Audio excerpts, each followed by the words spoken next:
नारद जी बोले, अब मैं कार्तिक व्रत के उद्यापन का वर्णन करता हूँ जो सब पापों का नाश करने वाला है। व्रत का पालन करने वाला मनुष्य कार्तिक शुक्ला चतुर्दशी को व्रत की पूर्ति और भगवान विष्णु की प्रीति के लिए उद्यापन करे। तुलसी के ऊपर एक सुंदर मंडप बनवावे, उसे केले के खंभों से संयुक्त करके नाना प्रकार की धातुओं से उसकी विचित्र शोभा बढ़ावे। मंडप के चारों ओर दीपकों की श्रेणी सुंदर ढंग से सजाकर रखे। उस मंडप में सुंदर बंधनवारों से सुशोभित 4 दरवाजे बनावे और उन्हें फूलों से तथा चंवर से सुसज्जित करे। द्वारों पर पृथक पृथक मिट्टी के द्वारपाल बनाकर उनकी पूजा करे। उनके नाम इस प्रकार हैं: जय, विजय, चंड, प्रचंड, नंद, सुनंद, कुमुद और कुमुदाक्ष। उन्हें चारों दरवाजों पर 2-2 के क्रम से स्थापित कर भक्तिपूर्वक पूजन करे।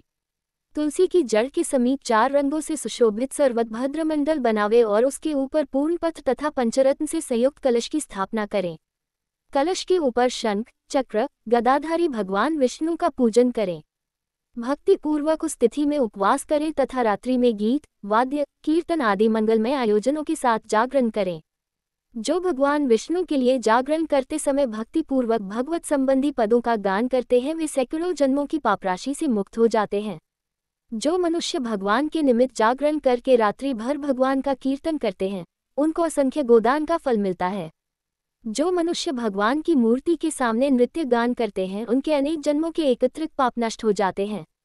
जो भगवान के सम्मुख बैठकर कीर्तन करते हैं और बंसी आदि बजाकर भगवत भक्तों को प्रसन्न करते हैं तथा भक्ति से रात्रि भर जागरण करते हैं उन्हें करोड़ों तीर्थ करने का फल मिलता है। उसके बाद पूर्णमासी में एक सपत्नीक ब्राह्मण को निमंत्रित करें। प्रातःकाल स्नान और देव पूजन करके वेदी पर अग्नि की स्थापना करे और भगवान की प्रीति के लिए तिल और खीर की आहुति दे। होम की शेष विधि पूरी करके भक्तिपूर्वक ब्राह्मणों का पूजन करें और उन्हें यथाशक्ति दक्षिणा दे। फिर उनसे इस प्रकार क्षमा प्रार्थना करें: क्षमा प्रार्थना, आप सब लोगों की अनुकंपा से मुझ पर भगवान सदैव प्रसन्न रहें। इस व्रत को करने से मेरे 7 जन्मों के किए हुए पाप नष्ट हो जाए और मेरी संतान चिरंजीवी हो। इस पूजा के द्वारा मेरी सभी मनोकामनाएं पूर्ण हो। मेरी मृत्यु के पश्चात मुझे अतिशय दुर्लभ विष्णुलोक की प्राप्ति हो। पूजा की समस्त वस्तुओं के साथ गाय भी गुरु को दान में दे। उसके पश्चात घरवालों और मित्रों के साथ स्वयं भोजन करें।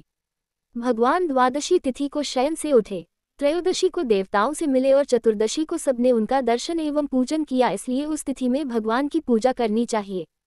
गुरु की आज्ञा से भगवान विष्णु की सुवर्णमयी प्रतिमा का पूजन करें। इस पूर्णिमा को पुष्कर तीर्थ की यात्रा श्रेष्ठ मानी गई है। कार्तिक माह में इस विधि का पालन करना चाहिए। जो इस प्रकार कार्तिक के व्रत का पालन करते हैं वे धन्य और पूजनीय हैं, उन्हें उत्तम फल की प्राप्ति होती है। जो भगवान विष्णु की भक्ति में तत्पर हो कार्तिक में व्रत का पालन करते हैं उनके शरीर में स्थित सभी पाप तत्काल नष्ट हो जाते हैं। जो श्रद्धापूर्वक कार्तिक के उद्यापन का महात्म्य सुनता या सुनाता है वह भगवान विष्णु का सायुज्य प्राप्त करता है।